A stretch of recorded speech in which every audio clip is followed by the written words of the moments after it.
Don Clark is a retired Army veteran. You may know him as the Deputy Director at Forces United, but he's also a community leader, philanthropist, and family man. Don serves on several local boards, volunteers his time, and is a mentor for the Fort Gordon Youth Challenge Academy. And that's why Don Clark is this month's winner of the Giving Your Best Award.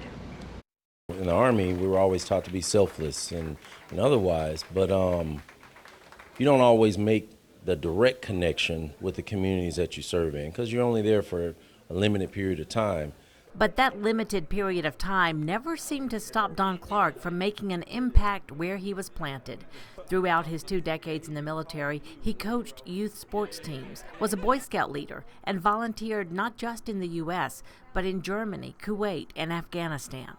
He's always been there as far as a mentor, any advice, any questions, concerns, and anything that I needed. And he also do that with everyone else. And judging by the big turnout for Don's big surprise at Forces United, a lot of his peers think he's pretty deserving too. It was enough to leave this big guy with a commanding presence, well, speechless. God gives you these gifts. And if you're obedient enough to share those gifts,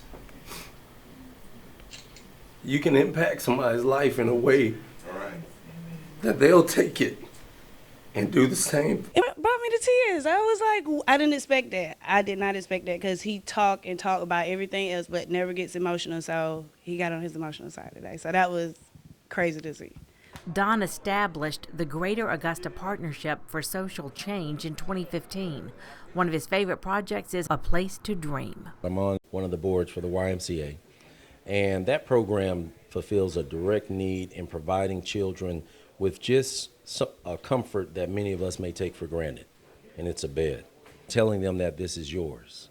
And the joy and happiness that comes with that is just so overwhelming.